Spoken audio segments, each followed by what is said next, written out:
আমরা দীর্ঘ 12 বছরের যে মাননীয় মোদিজির যে কার্যকাল, এই কার্যকালের কয়েকটা বিশেষত্ব আজকে আপনাদের সম্মুখে তুলে ধরব এবং ওনার যে কার্যকাল এবং ওনার সাথে অন্যান্য প্রধানমন্ত্রীর কি পার্থক্য রয়েছে সেইটা আমরা আজকের এই প্রেস মিটের মাধ্যমে অল্প আপনাদের সম্মুখে তুলে ধরার চেষ্টা করব।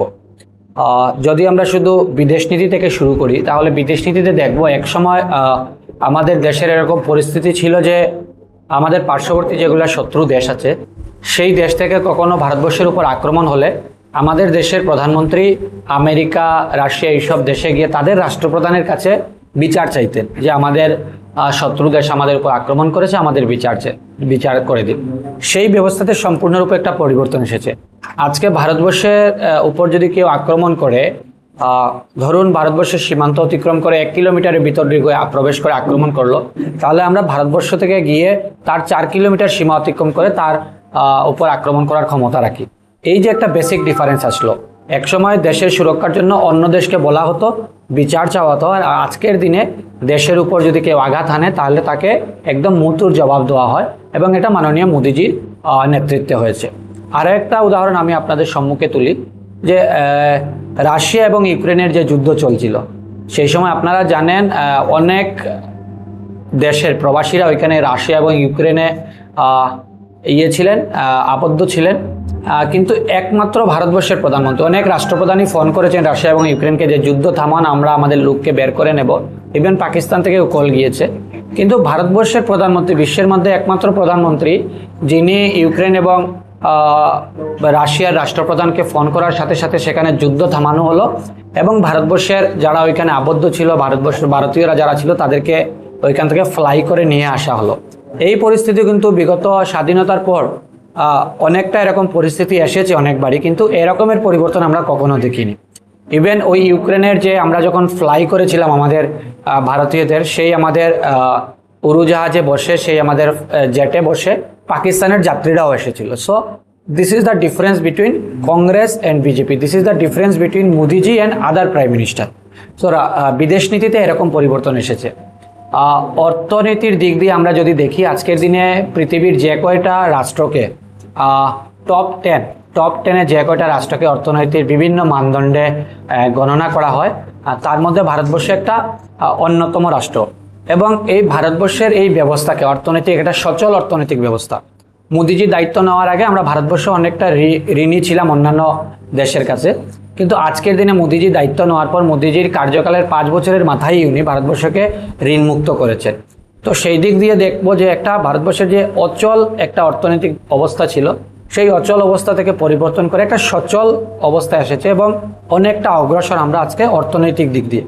এবং দেখবেন আপনারা এই অর্থনৈতিক দিকটা যাতে ভারতবর্ষ কন্টিনিউ না করতে পারে, যাতে এটা অব্যাহত না থাকে, সেই জন্য ভারতবর্ষের আশেপাশের যে রাষ্ট্রগুলো রয়েছে সেই রাষ্ট্রগুলোকে প্রথম আনরেস্ট করা হয়েছে। বাংলাদেশের উদাহরণ আমরা বলতে পারি, নেপালের উদাহরণ বলতে পারি, আমরা শ্রীলঙ্কার উদাহরণ বলতে পারি। তারা বিফল হয়েছে। আজকাল দেখবেন আপনারা আমাদের দেশের মধ্যেই বিভিন্ন ধরনের নতুন নতুন দল তৈরি করে, যারা জেনজি রয়েছে তাদেরকে উত্তেজিত করে ভারতবর্ষের মধ্যে অস্থির পরিস্থিতি তৈরি করার চেষ্টা চলছে। এটার কারণ একটাই যে ভারতবর্ষের যে আজকের দিনে ভারতবর্ষের যে গ্রোথ রেট, আজকের দিনে ভারতবর্ষের যে জিডিপি, ভারতবর্ষের যে সচল অবস্থা অর্থনীতির, এই অবস্থাকে থামাতে গেলে ভারতবর্ষের ভিতরেই অস্থির পরিস্থিতি তৈরি করতে হবে এবং সেটা চেষ্টা চলছে। তো অর্থনৈতিক দিক দিয়েও ভারতবর্ষের অনেকটা এগিয়ে। কালচারালি যদি আমরা সাংস্কৃতিক দিক দিয়ে যদি আমরা বলি, তাহলে আমরা দেখব যে মাননীয় মোদিজির দায়িত্ব নেওয়ার পর ভারতবর্ষের যিনি রাষ্ট্রপুরুষ, আমাদের মর্যাদা পুরুষোত্তম ভগবান শ্রী রামের মন্দিরে যে লড়াই, আইনি লড়াই চলছিল, সেই আইনি লড়াইয়ের সরকার একটা সদ্ভাবনা দেখিয়েছে এবং যে দীর্ঘ 400 বছরের লড়াই, সেই 400 বছরের লড়াই অবসান ঘটেছে এবং ভারতবর্ষের যিনি রাষ্ট্রপুরুষ, মর্যাদা পুরুষোত্তম, উনি ওনার জন্মভূমিতে ওনার মন্দির বানানো হলো, ওনার জন্মভূমি পুনর্স্থাপন হলো। তো কালচারালিও যারা বা সাংস্কৃতিক দিক থেকে আমরা যারা আমাদের মর্যাদার রয়েছেন, ওনাদেরকেও সঠিক স্থানে সঠিক মর্যাদা দেওয়া, সেই কাজও নরেন্দ্র মোদীজির নেতৃত্বে ভারতবর্ষ হয়েছে। তার বাইরে আমরা দেখব আমাদের দেশের যে সামরিক ব্যবস্থা রয়েছে, সেই সামরিক ব্যবস্থা একসময় আমরা বিদেশ থেকে ফাইটার জেট কিনতাম, বিদেশ থেকে বিভিন্ন ধরনের হাতিয়ার আমরা আমদানি করতাম, কিন্তু আজকের দিনে আমাদের নিজের স্বদেশি ব্যবস্থা রয়েছে। তেজসের মতো ফাইটার জেট তৈরি হয়েছে। আজকের দিনে বাইরের দেশগুলা আমাদের কাছ থেকে এই ফাইটার জেটগুলা আমাদের কাছ থেকে ক্রয় করবে, এরকম তারা আহ্বান রাখে। আমরা ব্রহ্মস এইবার গত ইয়েতে যখন পাকিস্তানের সাথে আমাদের যুদ্ধের একটা পরিস্থিতি ছিল, এবং সেই সময় জানেন আমরা আমাদের ট্র্যাডিশনাল যেগুলা মিসাইল ছিল, ট্র্যাডিশনাল রাডার সিস্টেম ব্যবহার করে আমরা পাকিস্তানকে মুতুর জবাব দিয়েছি। এবং তারপরে বিশ্বের শক্তিশালী রাষ্ট্র, যে রাষ্ট্রগুলা হাতিয়ারের ব্যবসা করে বিভিন্ন দেশকে হাতিয়ার দেয়, তারা ভারতবর্ষের কাছে রিকোয়েস্ট করেছে, আহ্বান জানিয়েছে যে ভারতবর্ষের তৈরি যেগুলা ট্রেডিশনাল হাতিয়ার রয়েছে, ব্রহ্মস, মিসাইল, তেজসের মতো ফাইটার জেট রয়েছে, এই জেটগুলা তারাও কিনবে, তাদের দেশেও ব্যবহার করবে, এরকম তারা আহ্বান জানিয়েছে। সামরিক ক্ষেত্রেও এরকম পরিবর্তন এসছে। সামরিক ক্ষেত্রে অগ্নিবীর যোজনার আপনারা কথা জানেন, বিভিন্ন দেশে এই ব্যবস্থা রয়েছে যে আমরা নিজের পড়াশোনার সাথে আমাদের একটা মৌলিক দায়িত্ব থাকবে যে আমরা দেশের সেনাবাহিনী হিসাবে দেশের সেবা প্রদান করব। ভারতবর্ষে এই ব্যবস্থা ছিল না, কিন্তু নরেন্দ্র মোদীজির নেতৃত্বে অগ্নিবীর যোজনার মাধ্যমে এই ব্যবস্থা ভারতবর্ষের বুকে তৈরি করা হয়েছে।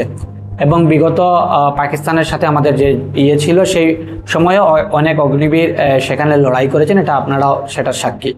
তো সব মিলিয়ে যখন আমরা ভারতবর্ষের বিদেশ নীতি, ভারতবর্ষের অর্থনীতি, ভারতবর্ষের সাংস্কৃতিক নীতি, ভারতবর্ষের আভ্যন্তরীণ অবস্থা, ভারতবর্ষের উন্নয়ন, এই সব ক্ষেত্রে মোদিজি দায়িত্ব নেওয়ার পর বিগত 12 বছরে বিশাল একটা পরিবর্তন এসেছে, এবং সেই পরিবর্তন চুকে পড়ার মতো।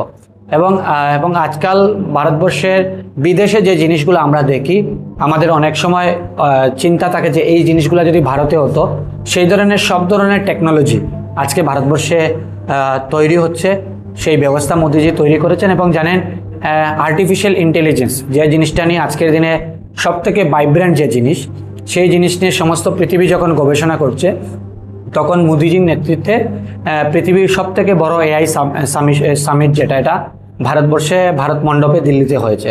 So this is a great achievement for us. So সব মিলিয়ে মাননীয় নরেন্দ্র মোদীজি অক্লান্ত পরিশ্রম করে, উনি জানেন ওনার ডেইলি রুটিনে মাত্র 4 ঘন্টায় উনি ঘুমান, বিশ্রাম করেন, এবং তারপর বাকি 18টা ঘন্টায় উনি দেশের কাজের জন্য কাজ করে যান। এর পূর্বে উনি মুখ্যমন্ত্রী হিসাবে অনেকদিন দায়িত্ব পালন করেছেন, তারপর প্রধানমন্ত্রী হিসাবে বিগত 12 বছর উনি দায়িত্ব পালন করেছেন, এবং একদিনের জন্য এই প্রধানমন্ত্রী ছুটি নেননি। সেই জন্য আমরা আজকের দিনে এই প্রেস মিটে বসে ওনার জন্য ঈশ্বরের কাছে প্রার্থনা করছি যে ওনার যাতে দীর্ঘ আয়ু হয়, উনি যাতে সুস্থ শরীরে মা ভারতীর যে কাজ উনি যে সংকল্প নিয়েছেন যে ভারতবর্ষকে বিশ্বগুরুর আসনে বসাবেন, অধিষ্ঠিত করবেন, সেই কাজ যাতে সুস্থ শরীরে উনি চালিয়ে যেতে পারেন। ধন্যবাদ। গালফ অফ ওমানে ভারতের 3টা অয়েল ট্যাঙ্কারে আক্রমণ করা হয়েছে আমেরিকার বিরুদ্ধে, 4 জন সেলার মারা গিয়েছে। যেহেতু ইন্টারন্যাশনাল পলিটিক্সের কথা এসেছে, ভারতের যে বিদেশ নীতি রয়েছে যে আমাদের সবগুলা দেশের প্রতি আমাদের বন্ধুত্বপূর্ণ আচরণ, কিন্তু কোনো দেশ যদি ভারতবর্ষের উপরে আক্রমণ করে, ভারতবর্ষের অখণ্ডতা, ভারতবর্ষের ব্যবস্থার উপর আক্রমণ করে, তাকে মুখর জবাব দেওয়া হবে। এবং আমি যতটুকু জানি যে ভারতের পক্ষ থেকে এখন পর্যন্ত কোনো প্রেস রিলিজ সেই বিষয়ে দেওয়া হয়নি, দৃষ্টি স্পষ্ট হয়নি।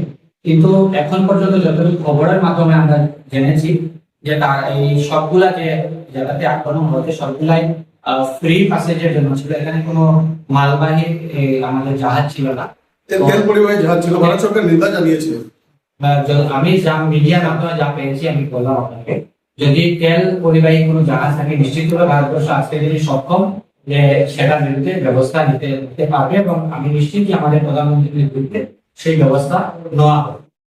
আপনি বলবেন নিশ্চিতভাবে এই কর্মসংস্কৃতি ফেরাতে হবে। এবং আপনারা জানেন আমি নিজের দায়িত্ব নেওয়ার পর এই সিস্টেমের সঙ্গে এক ধরনের লড়াই চলছে এই ব্যবস্থা ঠিক করার জন্য। এখনো হাইলাকান্দি জেলাতে অনেক জায়গায় রয়েছে যেখানে সরকারি শিক্ষক স্কুলে যান না সময় মতো, অনেক সরকারি অফিস রয়েছে যেখানে টাইম মতো যারা কর্মচারীরা রয়েছেন তারা আসেন না, আর স্বাস্থ্য ব্যবস্থাতে অনেক ত্রুটি রয়েছে।